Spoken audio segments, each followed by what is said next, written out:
नमस्कार। आज हम एक बहुत ही गहरे और सुंदर भजन श्री हरि स्तोत्रम की परतों को खोलने जा रहे हैं। ये स्तोत्र भगवान विष्णु के स्वरूप को, उनके स्वभाव को इतने करीब से दिखाता है कि हमें उनकी प्रकृति के कई पहलू समझ आने लगते हैं। इसकी शुरुआत ही देखिए कितनी दमदार है। जगत जाल पालम, मतलब वो जो इस पूरे ब्रह्मांड के ताने बाने को, इस विशाल व्यवस्था को न सिर्फ संभालते हैं बल्कि उसकी रक्षा भी करते हैं। सोचिए कितनी बड़ी बात कही जा रही है पहली ही लाइन में। और यहीं से एक सवाल उठता है, एक बहुत बड़ा सवाल जो असल में इस पूरे विश्लेषण की आत्मा है कि असलियत का, इस पूरी रियलिटी का संरक्षक होने का मतलब क्या होता है। चलिए इस भजन की श्लोकों में इसका जवाब ढूंढते हैं। तो चलिए शुरू करते हैं। सबसे पहले स्तोत्र हमें विष्णु की उस भूमिका के बारे में बताता है जिसमें वो इस पूरे ब्रह्मांड को थामे हुए हैं। वो इसकी नींव है, वो शक्ति है जो धर्म या कहें कि नैतिक व्यवस्था को बनाए रखती है।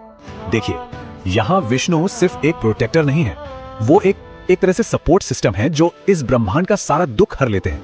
उन्हें कहा गया है धरा भार हारम, मतलब धरती का सारा बोझ उठाने वाले, और जगत वृक्ष मूलम, यानी इस पूरी दुनिया रूपी पेड़ की जड़ जिसके बिना न तो जीवन होगा न ही कोई स्थिरता। अच्छा, अब ब्रह्मांड की इस विशालता से जरा नजदीक आते हैं। अब ये भजन हमें विष्णु की एक बहुत ही जीवन, एक बहुत ही पर्सनल तस्वीर दिखाता है।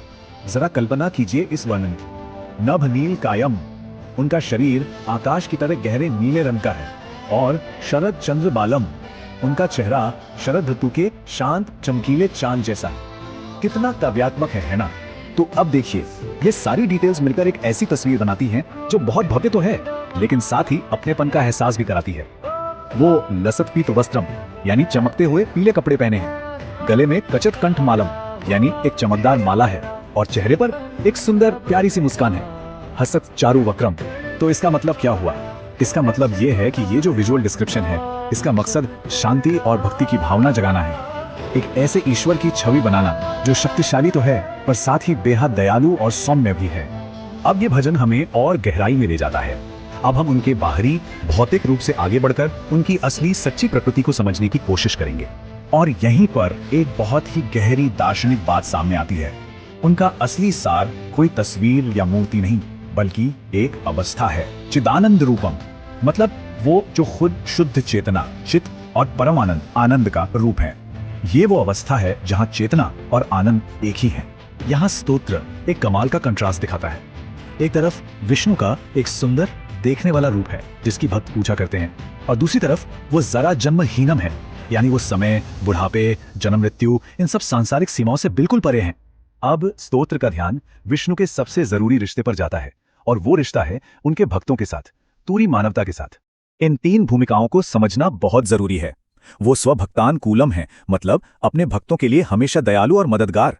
वो विमुक्ति निदानम है, यानी मोक्ष का रास्ता दिखाने वाले। और वो भवाम बोधि धर्म है, इस दुनिया रूपी सागर को पार कराने वाली एक बड़ी नाव की तरह। तो यहाँ उम्मीद का एक बहुत बड़ा संदेश है, और उन लोगों के लिए मार्गदर्शन का वादा है जो उसे खोज रहे हैं। ये एक ऐसे ईश्वर की तस्वीर है जो दूर नहीं बल्कि हमेशा अपने भक्तों के साथ सक्रिय रूप से मौजूद है। और फिर आता है स्तोत्र का समापन, जो एक दिव्य योद्धा के रूप में विष्णु की अजेय अपराजय शक्ति की एक जोरदार घोषणा करता है। इसकी शुरुआत ही उनकी मुख्य भूमिका को स्थापित कर देती है। वो महादैत्य कालम है, यानी बुराई का नाश करने वाले और ब्रह्मांड में संतुलन वापस लाने वाले। यहां उनके सबसे जाने माने दिव्य हथियारों गदा और चक्र का जिक्र आता है। ये सिर्फ हथियार नहीं है, ये उनके अधिकार और धर्म की स्थापना करने की उनकी असीम शक्ति के प्रतीक हैं। ये लाइन बहुत अहम है। सदा युद्ध धर्म का मतलब है कि वो हमेशा सतर्क हैं, हमेशा धर्म की रक्षा के लिए तैयार हैं। वो कभी आराम नहीं करते।